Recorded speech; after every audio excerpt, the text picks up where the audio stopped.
Tadi nggak bisa diedit kan? Iya. Nah, Permisi Pak. ya, Jadi gimana? pengen diskusi masalah yang sedang trending ini kan UU penyitaan aset yang dimana itu RUU ya? iya rancangan undang-undang penyitaan aset dia ingin supaya pencegahan pencucian uang dan lain-lain itu kan banyak pro kontra ya Pak ya tentang menjaga kasus-kasus dari para koruptor ini supaya tidak membawa lari kabur untuk suap jaksa, suap ini, suap itu. Bagaimana pendapat Bapak? Begini, sebenarnya tanpa ada pun undang-undang perampasan aset, jika terduga pelaku sudah ditetapkan sebagai tersangka, pasti akan disita juga asetnya. Selama ini yang terduga korupsi atau koruptor ya, itu pasti disita juga asetnya. Contohnya seperti kasus Timah, kasus Pertamina, Buta Palma, kan aset yang terkait langsung dengan transaksi yang terduganya itu kan disita juga. Jadi ada nggak ada rancangan undang-undang ini atau undang-undang ini sebenarnya sudah berlaku. Jadi tidak perlu. Kalau kita mau mengejar, maksudnya bisa pembuktian terbalik kekayaan orang-orang yang kaya ada sekarang. Bisa nggak undang-undang perampasan aset itu melakukan? Kan tidak bisa. Karena undang-undang ini berlaku pada saat diundangkan. Nggak bisa berlaku surut kan? Tidak bisa sebelum penetapan tersangka gitu Pak? Tidak bisa. Jadi kalaupun undang-undang ini diberlakukan nanti, boleh nggak undang-undang berlaku surut? Kalau orang-orang bilang boleh berlaku surut, berlaku surut sejak kemerdekaan RI 1945. Kenapa hanya 5 tahun? Kenapa hanya 10 tahun? Kenapa hanya 20 tahun? Pasti ada pertanyaan berikutnya. Ya, yang pertanyaan yang nomor satu itu kan Pak, jadi memang ada ya koruptor yang benar-benar dimiskinkan kayak gitu ya secara undang-undangnya. Gini, kita kasih contoh yang sekretaris MA, Zarov.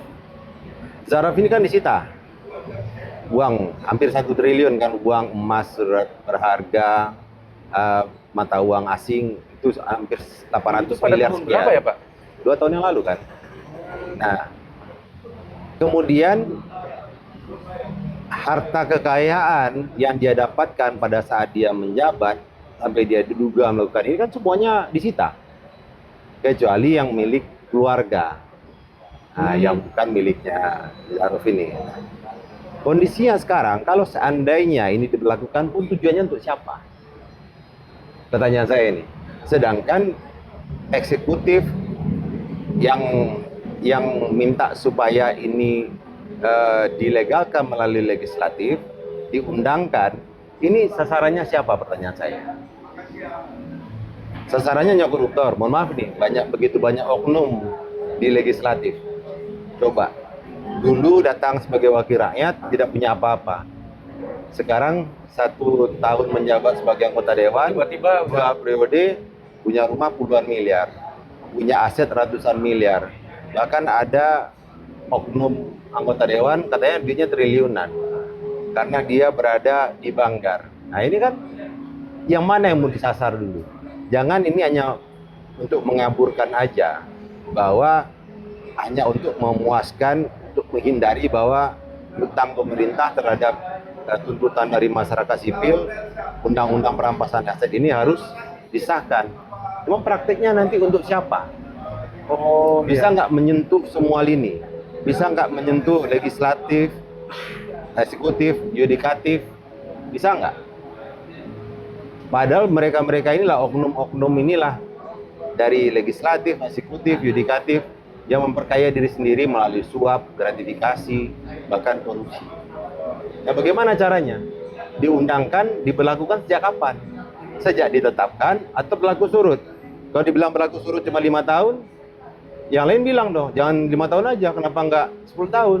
Jangan yang 10 tahun yang kena, kenapa nggak 15 tahun? Nah, akhirnya semua bilang, sejak kemerdekaan Republik Indonesia ini berlaku surut, kan nggak mungkin. Coba lihat orang-orang yang datang dari tidak punya apa-apa, begitu menjabat hingga punya apa-apa. Bahkan dari yang saya tadi simak dari perkataan Bapak tuh yang 70% kepala desa itu korupsi itu Pak. bisa dapat diduga korupsi. Dapat Saya diduga sudah korupsi, saya sudah datang langsung ke beberapa desa. Dan rata-rata masyarakat mengatakan dana desa ini selokan kami masih begini, jalan desa kami nggak ada memang kenyataannya perubahan. begitu ya. Jadi faktanya di Faktanya. desa-desa ini bahkan ada satu keluarga yang mungkin kelaparan, tidak tercover oleh dana desa, mungkin yang kelihatannya kepala desa jabat tiba-tiba dia bangun rumah. Ah, Ya, betul. ini itu tuh Beli mobil baru sering sekali ya Pak ya. yang kalau terlihat tidak apa-apa, maksudnya bisa disita. Kalau kalah judi online, ada loh. Ada kepala desa yang Kepala desa judi pakai dana online. desa kalah judi online, ada. Ah, Sudah nggak ada aset yang disita, sekarang udah nggak punya apa-apa, hanya pasang badan di penjara. Nah, Iya. sekian banyak desa yang pengalokasian dana desa ini berkurang. Nah, ini ada satu lagi nih. Ini menariknya, dana desa sekarang berkurang nih. Awalnya 1 miliar, kabarnya, ini saya baru dapat data pasti ini. Sekarang berkurang hanya 300 juta per desa. Karena sudah harus efisiensi untuk koperasi Desa Merah Putih. oh ada program baru ini Pak. Iya Yang kan ada Merah koperasi Putih. Desa Merah Putih ini hampir seluruh desa ini. Nah ini kan berkurang. Nah dengan berharap ekonomi ini bisa di-leverage, bisa multiplier efeknya melalui koperasi Desa Merah Putih. Cuma kita lihatlah seberapa efektif ini nanti kan. Kalau menurut saya desa punya koperasi desa bagus. Cuman kalau seandainya tidak ada ekonomi yang bisa meleverage uang yang ditanamkan sama pemerintah, kabarnya hingga 5 miliar per desa, dana ini pasti akan menguap aja atau disalahgunakan oleh oknum. Memang di leverage oleh desa ini biasanya kan saya lihat ada beberapa desa yang memang minim Ada- edukasi ya, minim edukasi. Minim edukasi, minim sumber daya manusia, minim sumber daya alamnya. Sebenarnya itu sumber daya leverage alamnya nggak ada di sana. Karena memang kering kerontang. Ada beberapa daerah yang mereka andalkan hanya bertani pun nggak sehat karena tidak subur tanahnya. Potensinya nggak ada. Cuman dipaksakan karena sudah ada program seluruh desa harus punya koperasi Desa Merah Putih. Nah ini nanti bagaimana caranya? Ya kan, uang yang ada dari pemerintah dialirkan ke desa, desa nggak punya potensi sumber daya alam, potensi sumber daya manusianya pun rendah, skillnya pun tidak ada. Nah kalau ini tidak dimentorin dengan bagus, tidak diawasi dengan bagus, ujung-ujungnya satu desa itu hanya punya koperasi, kantor koperasi, uang bayar gaji setiap bulan, tapi ekonomi tidak ada yang bisa di leverage, nggak ada multiplier effect ekonominya untuk desanya. Ini yang saya khawatirkan. Iya ya, jadi percuma apa surplus dari pemerintah kayak gitu buat desa-desa gitu ya Pak ya. Jadi buang-buang anggaran toh kalau memang nggak. Begini, saya paham Presiden Prabowo ini dari diksinya beliau mengatakan bahwa daripada uang ini dikorupsi oleh para koruptor, lebih baik saya bagikan ke seluruh rakyat Indonesia melalui MBG, melalui Koperasi Desa Merah Putih. Tapi ini harus melalui kajian lebih mendalam. Jika terkait dengan MBG, kajian terhadap kesehatan, gizi, habis itu inbound outbound barang, sehingga multiplier efeknya ini dapat ke seluruh daerah. Kalau terkait dengan Koperasi Desa Merah Putih, harus dikaji potensi desanya apa, sumber daya manusianya seperti apa, kemudian jika ada produknya ini, saluran distribusinya itu kemana. Ini kan harus diperhatikan. Kalau tidak, nilai yang dikucurkan oleh pemerintah, katanya nanti ultimate-nya 5 miliar per desa, ini akan sia-sia. Mungkin ada beberapa pengurus koperasi yang mendapatkan penghasilan, ekonomi bergerak di beberapa rumah pengurus. Cuman secara global, khususnya di daerah, umumnya di provinsi, ini kan harus kita kaji dulu seberapa besar sebaran ekonominya ini bisa terjadi. Nah ini beberapa pengamat ekonomi malah menyampaikan bahwa kajiannya belum ada, tapi programnya tergesa-gesa dilakukan. Programnya mungkin baik, ya kan? Seperti makan bergizi gratis. Ingin anak-anak yang yang stunting bisa mendapatkan gizi bagus, bersekolah sehingga lebih cerdas. Cuman begini, logika saya, ini menurut keyakinan saya, semua orang tua pasti memberikan makanan yang bergizi walaupun belum tentu 4 sehat 5 sempurna. Tapi semua orang tua pasti berniat memberikan gizi yang baik sama anaknya sebelum mereka pergi sekolah. Betul nggak? Betul, betul. Nah, dan pulang pun dari sekolah, pasti orang tua menyajikan makanan yang bergizi juga walaupun belum tentu sempurna. Nah, sekarang gizi belum tentu didapatkan. Habis itu ada beberapa kecelakaan karena keracunan makanan, karena basi, karena tidak higienis. Ada bakteri salmonella segala macam karena tidak bersihnya pengelolaan bahan makanan. Nah, ini kan dampak sosialnya tidak baik sebenarnya untuk pemerintahan Prabowo Subianto. Saran saya seperti yang disampaikan oleh Pak Purbaya, harus dilakukan kajian. Jika memang tidak efektif, untuk meleverage ekonomi ini, berikanlah langsung ke saku-saku orang tua. Bentuknya itu apa? Tunjangan gizi anak. Misalnya, contoh, ya kan? Atau tunjangan pangan anak sekolah. Setiap anak sekolah yang tidak mampu ya.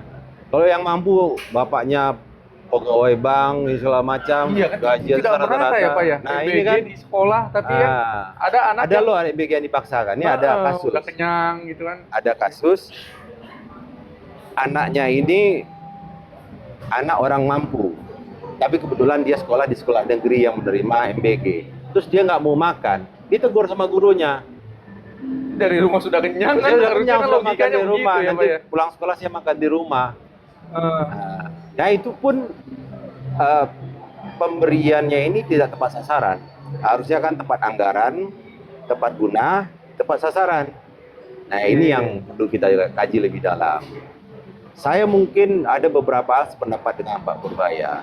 Kalau seandainya efektivitasnya MBG ini tidak bisa dipertanggungjawabkan, kemudian anggaran yang dikeluarkan jika dibagi dengan jumlah dapur yang ada saat ini, kemampuan masing-masing SPPG ini atau dapurnya ini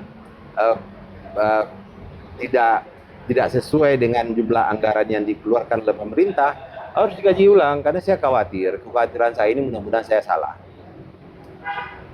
Jangan sampai nanti program yang baik ini menjadi skandal terbesar nantinya.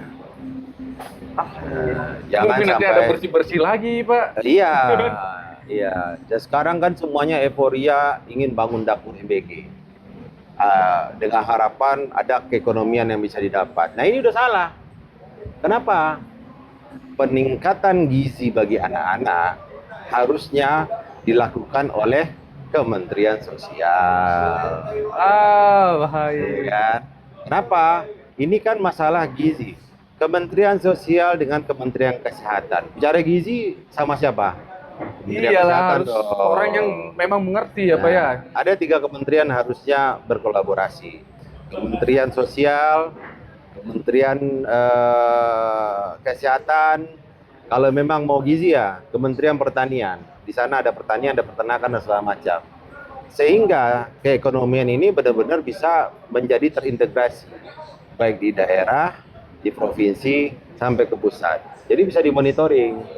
Nah, ada dashboard yang memperlihat, oh jumlah pangan di daerah ini segini, yang terserap di dapur MBG jumlahnya segini, tingkat kelayakan gizi anak dari tahun ini ke tahun kemarin sampai tahun ini naiknya begini. Nah, data ini kan jadi panduan, efektif nggak? Kalau nggak efektif, bagusnya jangan dilakukan. Nah, dikaji ulang maksud saya begitu. Nah, Ibu, jadi begitu ya, serupa dari RUU bahasanya sampai ke korupsi di desa, sampai ada potensi dari MBG ini tidak tepat sasaran. Jadi begitulah kacamata dari Pak dan namanya Pak Bang Hanif aja. Bang Hanif. Ya, dari Bang Hanif itu dia dari penyampaiannya itu sudah jelas sekali, dari mulai RUU penyitaan aset dan lain-lain. Itu adalah potensi korupsi yang memang menjadi sorotan di negeri ini. Berikutnya next disampaikan oleh Bu Neti. 13